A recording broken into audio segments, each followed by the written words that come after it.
Hey guys, welcome back to another video. Today we are continuing from yesterday's video. I think we're heading towards the wildfires. Yep. Boy, it's smoky out here. Seems that way. As you guys can see, now there's multiple fires. So there's some to our east. We have some up in Canada, and those are coming south, and then also kind of northeast. I think we're at some point it's going to be on both sides of the road that we travel. So Right. but let's go ahead and see what there is in Twisp. I don't know that there's a whole lot, but I think there's a cute little town we can get out and at least walk around, get some steps in. you can taste the ash, and then yeah, we should be able to find a nice campground hopefully out here. That shouldn't be too hard. Let's go.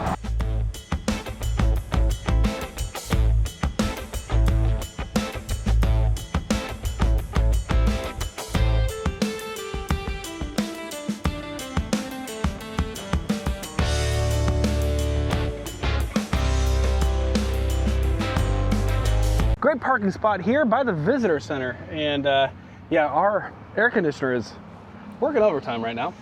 But keep it up. Yeah, it's it's right about there. I think 95. I think the truck just said it was like 96. 95, 96 with the humidity.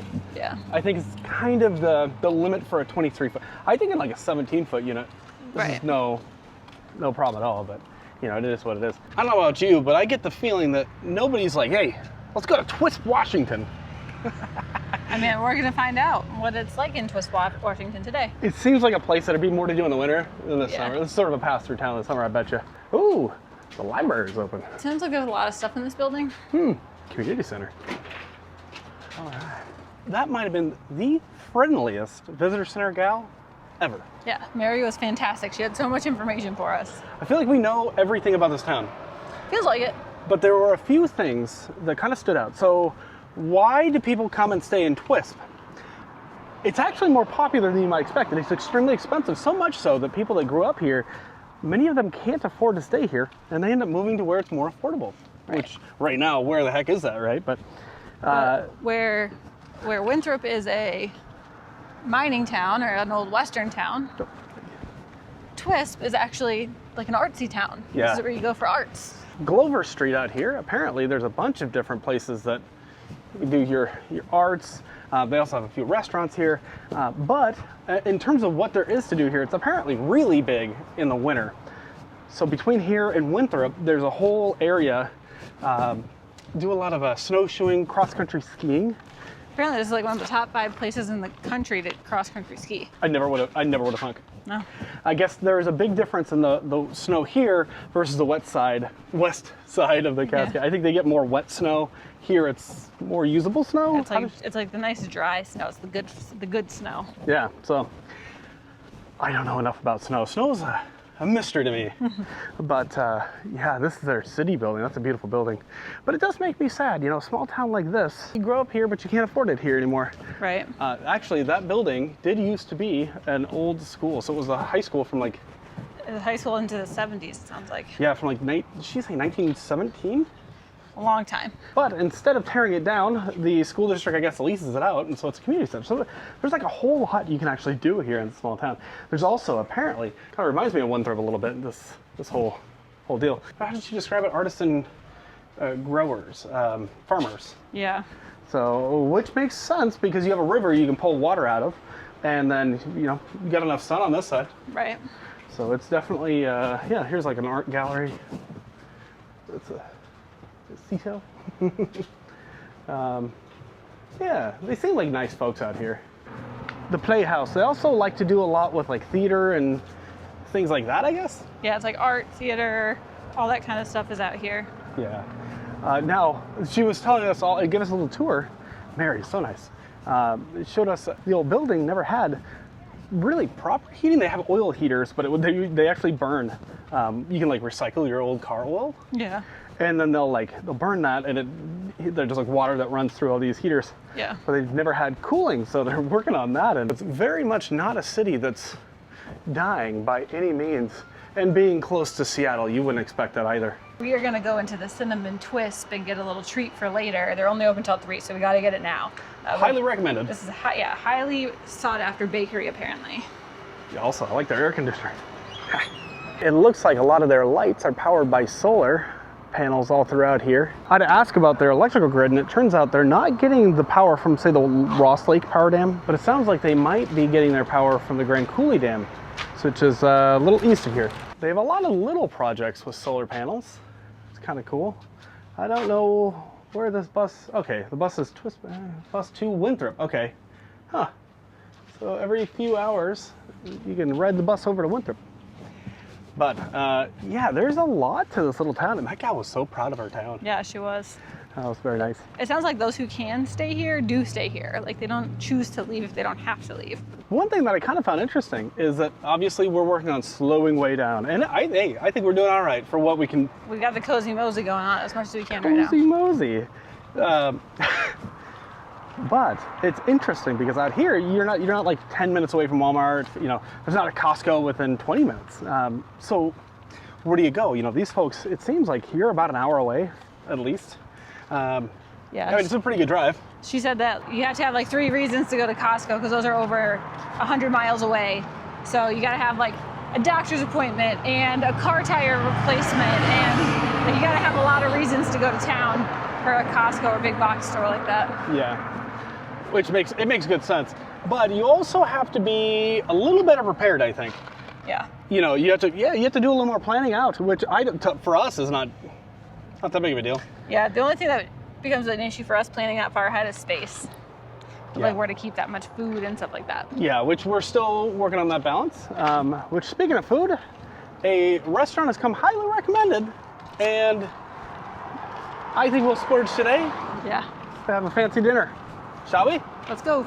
La Fonda Lopez Restaurant. And All right. And you know I love all these pretty flowers out here. Yeah. Oh, it's end of season. We kind of get. Oh no, there's a nice.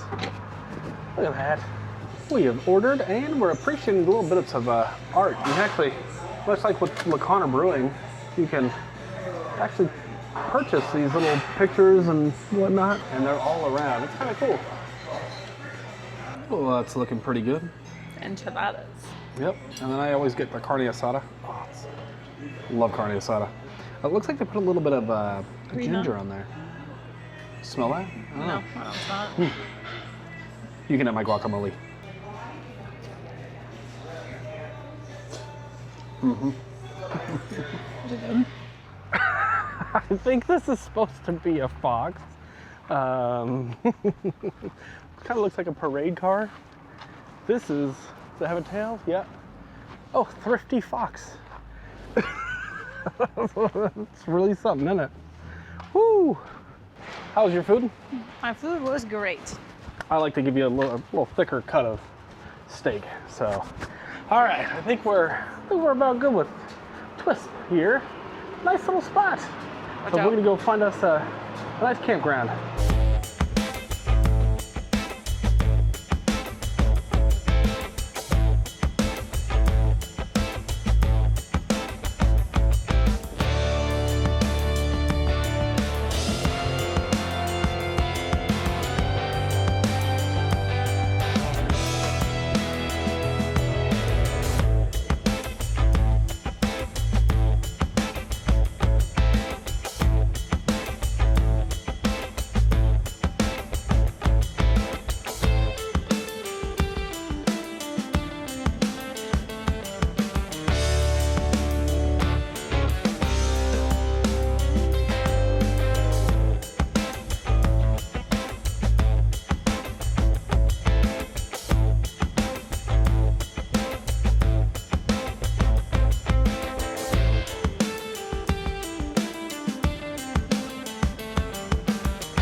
So these guys figured out where the creek is.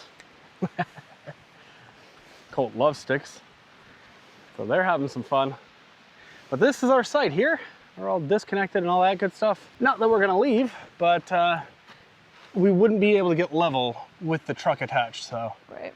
Yeah, this is a pretty nice site. I think at this point, it's more a challenge to see how dirty we can get this trailer. In the last 150 miles or more, we have not seen a spray bay. No, we have not. So Not that it would matter because it would have just gotten all dirty again anyways. yeah, that's at what point is it like, okay, just let it happen and then maybe go clean it when you're in a city. You're gonna stay off these back roads for a while. We're out here in the Okanagan National Forest again, and it doesn't seem any more smoky than yesterday's campground. It seems less. It seems a little less. There are some beautiful trees out here, isn't this? Kind of red, like red pines. Oh man. There are a lot of pine cones out here though. And some wasp nests. It's dry. We have a bathroom right here, and we have this whole campground to ourselves. It must be like a back to school thing. Like, yeah, we did put our steps in for this one. Man, they really are easy though. It's just the 2 pins. Separate those out. No fires allowed still, makes good sense. And we are expecting a thunderstorm.